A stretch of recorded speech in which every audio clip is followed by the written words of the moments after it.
In 1995, College Station Mayor Larry Ringer signed a proclamation designating April 12, 1995 as W.D. Bill Fitch Appreciation Day.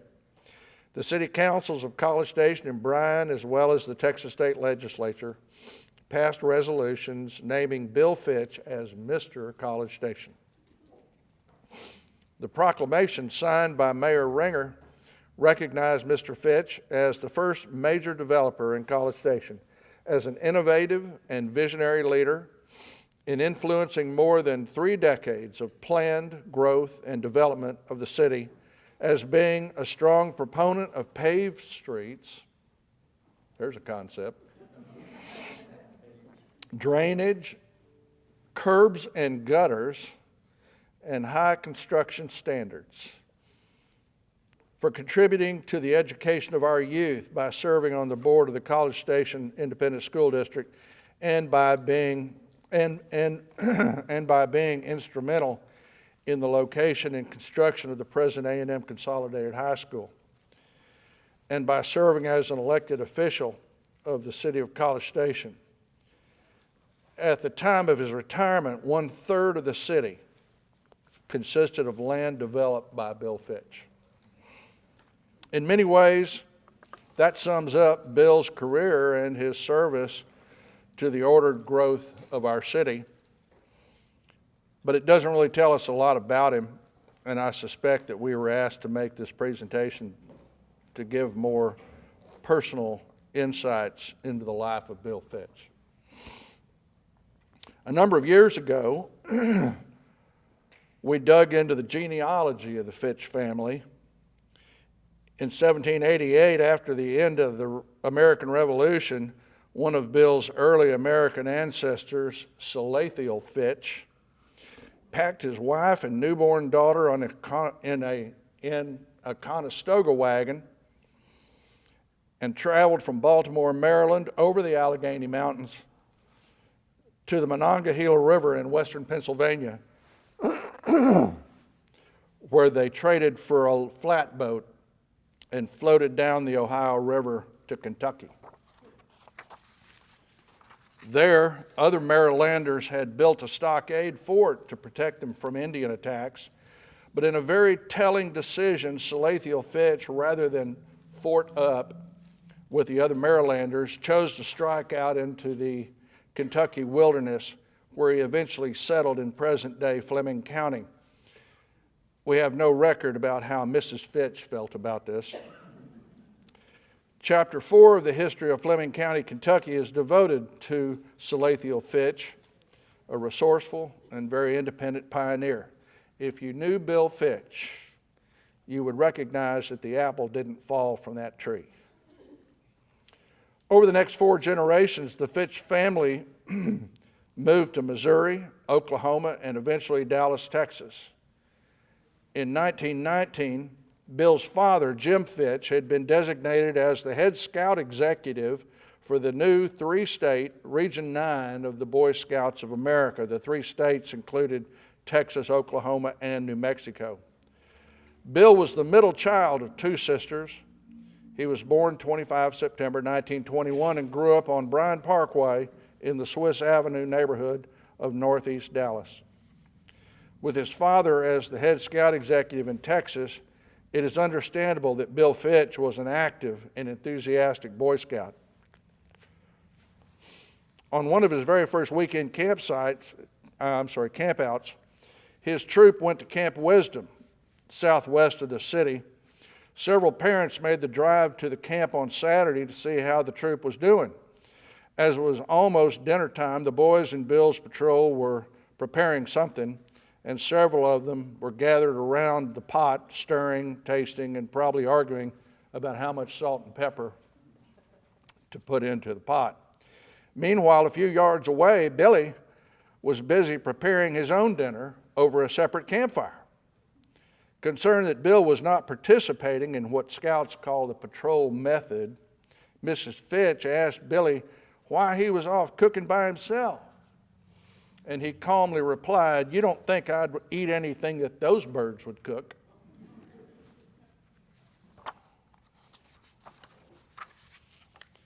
That was a story told and retold many times in the Fitch family. In Bill Fitch, the independent genes inherited from his pioneer ancestors remained undiluted over the generations. Like his father, Bill excelled in Boy Scouting and rose to the Eagle Scout rank. He was always quick to let you know that he was an Eagle Scout, and that he had, not that he had been an Eagle Scout, but that he was an Eagle Scout. During his teen years, large parts of his summers were spent with his maternal grandparents, Will and Kate Kidd, on their farm near Boyd in Wise County, 30 miles northwest of Fort Worth. Bill learned a great deal from these grandparents, who were pioneers in their own right. They had participated in the Oklahoma Land Run in 1889. Bill would explain in great detail the process of how his grandfather slaughtered a hog, or how his grandmother made biscuits. The farm at Boyd remained in the family and became a pleasant refuge, a place where Bill would return again and again throughout his life. Bill graduated from Woodrow Wilson High School with the class of 1938 and enrolled at the A&M College as a member of the class of 1942 in Sea Battery Field Artillery. In those old Army days, his field artillery training at A&M prepared him for his assignment to the Field Artillery Branch of the U.S. Army. On December 7, 1941, the Japanese attack on Pearl Harbor interrupted Bill's senior year at A&M. Nearly all the members of the senior class of 1942 left school and joined the military. Bill Fitch was among them. He was first sent to Camp Gruber near Muskogee, Oklahoma, where one weekend he met a local school teacher named Gail Todd.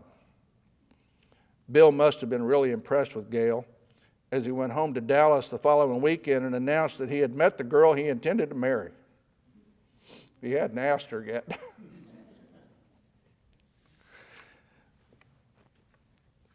They married February 12, 1944, 6 weeks after their first date.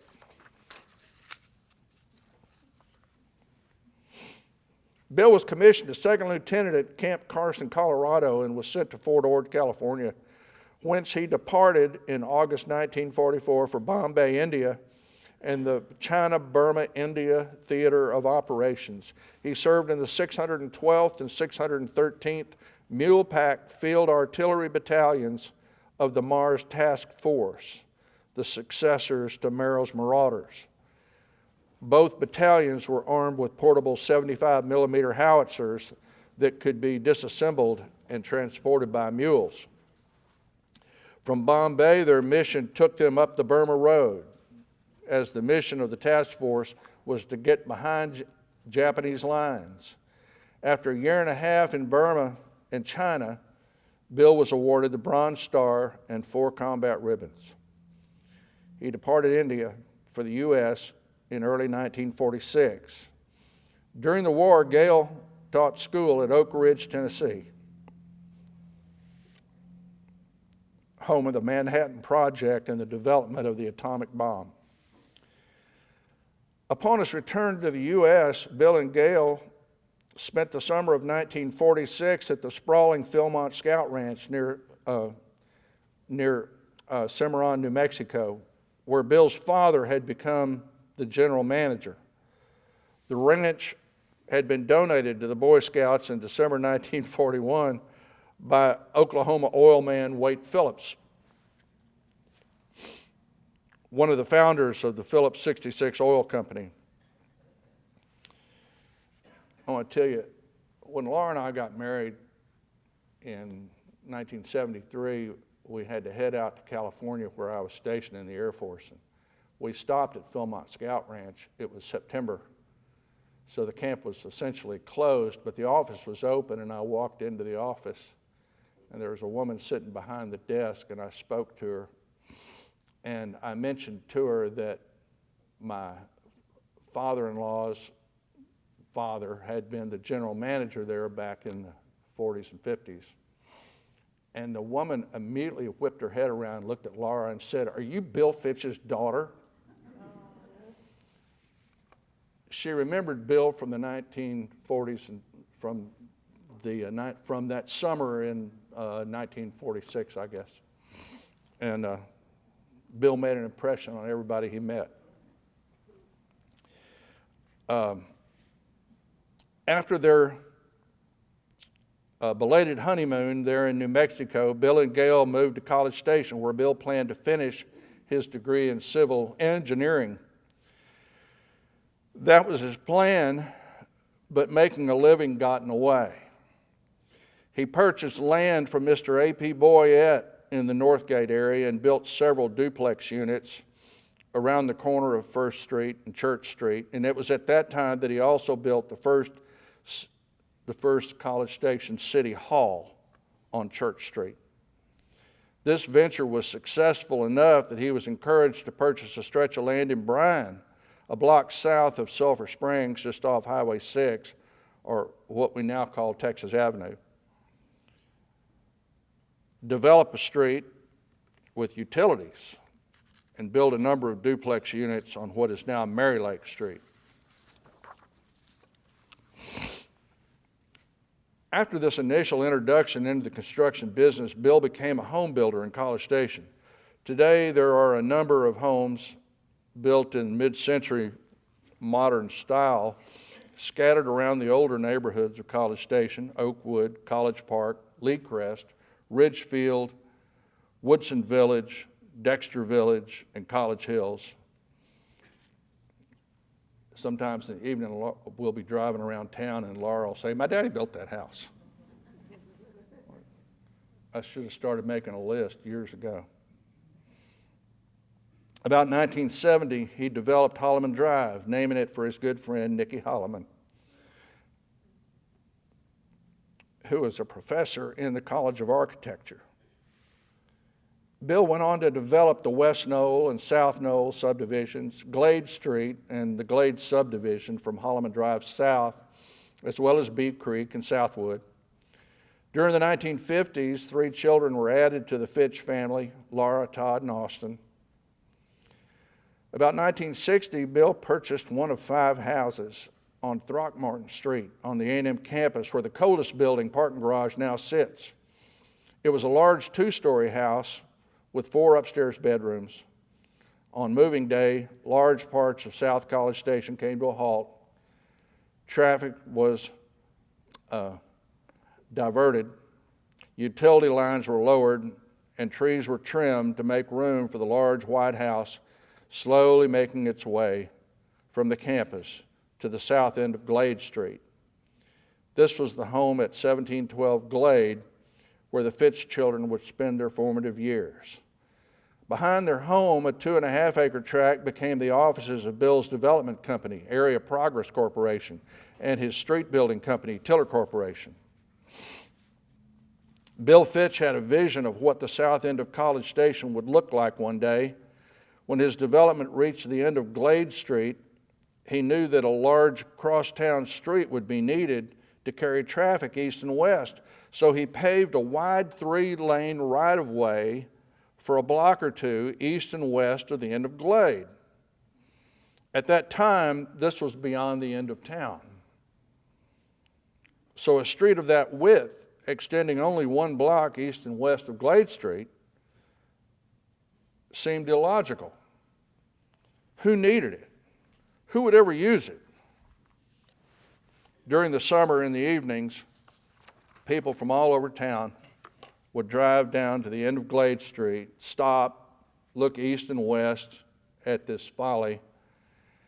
They must have thought that Bill Fitch had lost his mind.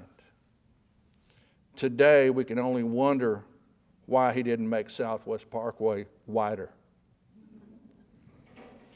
About 1970, after the development of Southwood subdivision, Bill put together a group of local home builders, including Don Kane, Larry Landry, and George Green.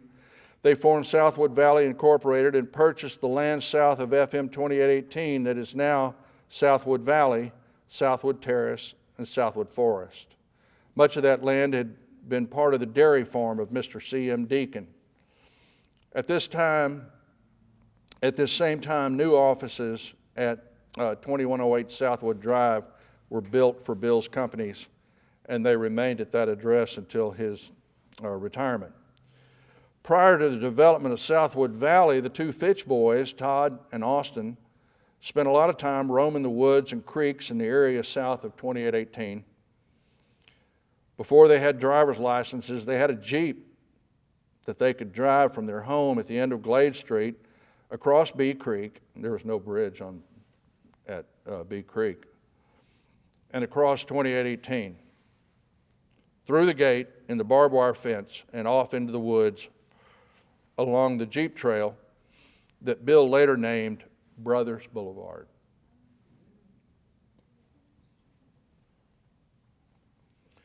Some of the first streets in Southwood Valley were named for the two boys, Todd Trail and Austin Avenue. In previous years, he'd already named Laura Lane for his oldest child. Hawk Tree Drive was named for the tree that always had a red-tailed hawk perched in it.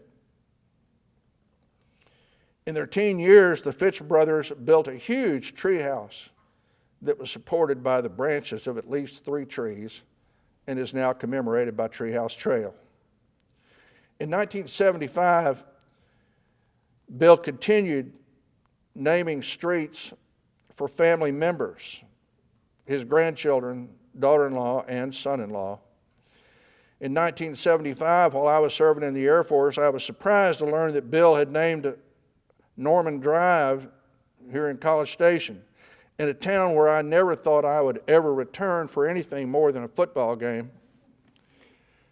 But 2 years later, when Laura and I moved to College Station, I began to realize that having a street named for you was not such a good idea. Mail addressed to my home at 2902 Brothers Boulevard was often misdelivered by our dyslexic mailman to 2902 Norman Drive.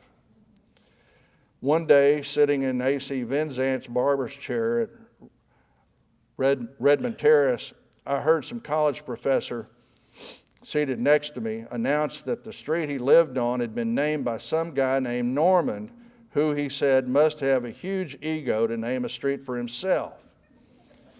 As I sat up and started to correct this guy and let him know that I had no input in the naming of that street, AC patted me on the shoulder and whispered, "Let it go, Pete, just let it go." Eventually, development continued west of Rio Grande Boulevard, so it seemed like it was time to start giving street names from New Mexico. Cimarron Court and Rayado Court were borrowed from Bill's memories of Philmont Scout Ranch in northern New Mexico. Always the Eagle Scout, Bill was a naturalist and knew the names of every kind of tree and shrub in the area. Much of what I know about different varieties of oak trees I learned from Bill. He was a conservationist and would go out of his way to curve a street in order to save an oak tree. It was a sore point for Bill that college professors who couldn't tell an oak tree from a light pole would accuse him of having no regard for the land he was out developing. At the corner of Brothers Boulevard and Treehouse Trail, Bill purposely curved the street to the west in order to save a magnificent old oak tree at 3001 Brothers. But sometime around Christmas that year, one of the local residents took an axe and cut a deep circle around the base of that tree about 4 feet off the ground, effectively killing the tree. Bill was heartsick at this wanton waste. He remarked that the person that did it wasn't even a very good woodsman, as he only killed the tree and wasn't able to finish the job. Over the years, Bill's companies paid hundreds of thousands of dollars in taxes on vacant lots and vacant land that we held in inventory. So naturally, Bill was very protective of his property, which he paid for again and again. One year, a couple of weeks before Christmas, he saw a man with his 2 sons returning to their home, dragging a cedar tree they had cut down on one of the vacant lots. Bill stopped them and spoke to them in a conversational tone, asking them about the tree they had cut. He asked them if they had permission to cut trees on that property. He knew that they didn't. And the man responded, "Oh, nobody owns that property." Bill would tell that story a number of times over the years, especially when it came time to pay the ad valorem taxes. Bill's developments were the product of a team of people, and I'd be remiss if I didn't mention David Mayo, who did the survey work on many of Bill's developments. Is Henry here? I was hoping that Henry Mayo would make it today. One of the things I learned about Bill was that he was never interested in getting rich. He was content to make an honest living, provide for his family, and purchase a bit of land for the next project. This, of course, was a source of frustration for Mrs. Fitch, who remembered the hard times of the 1950s after the closing of Bryan Air Force Base, when the economy in the area was at a low point. But Bill was only interested in pursuing and perfecting his chosen career. In many ways, he was like a Zen master, striving for the perfect drainage system, the perfect concrete curb and gutter, a parking lot that did not have standing puddles of water. During spring rains, when it was pouring down rain, Bill would be out cruising the subdivision, critically observing how the creeks and drainages handled the downpour. Over the years, Bill donated a number of tracts of land to local churches and for city parks, including Bee Creek Park and Brothers Pond Park and Georgia K. Fitch Park, named for Bill's mother. He donated the land for the David A. Andy Anderson Arboretum. At one point, there was a proposed legislation that would require land developers to donate a set amount of parkland for every so many acres of land developed. A newspaper reporter from the Bryan newspaper contacted Bill to get his reaction to this legislation, expecting that Bill, being a land developer, would be against it. But Bill replied that it would have no effect on his developments because he was already donating twice the acreage of park land that he was required by the proposed legislation. Why would he not do that? He wanted Southwood Valley to be the best neighborhood in town. Bill donated the land for Texas Avenue Baptist Church, and years later he donated the land for the Brazos Valley Masonic Library Museum on Longmire Drive. New employees of the city's planning department were often treated to a day spent with Bill. Once Bill had them in his truck, a big brown Chevrolet Suburban, they were trapped. And Bill would take them on an hours-long tour of the south end of town, rambling over vacant fields and down dry creek beds, showing them all the ideas he had for developing the area. I suspect that more than a few of these unfortunate passengers experienced the worst kinds of seasickness from these wild rides. I think the senior members of the city staff used this as a sort of initiation for new employees. In the late 1980s, Bill started his last development, the Pebble Creek subdivision. Bill's wife, Gail, who probably deserves a front row seat in heaven, died on May the 9th, 1989.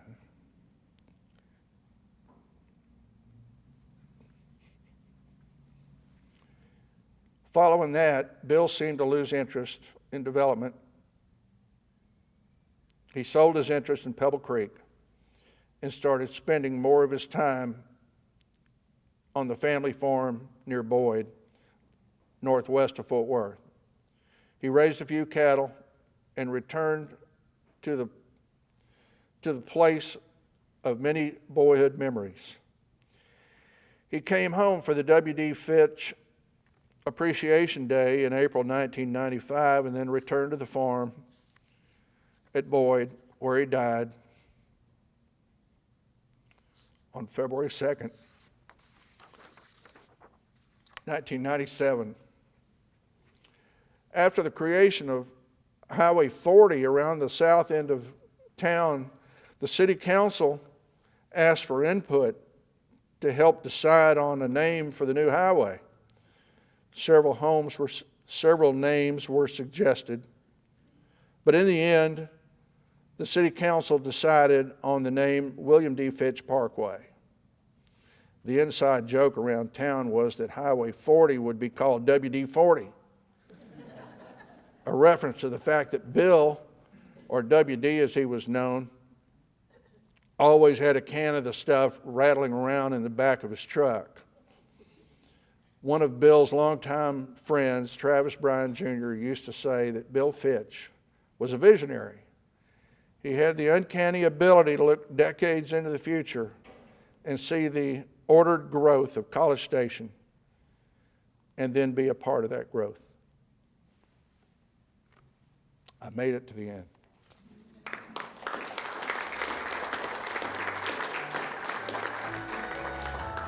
Now, are there any questions?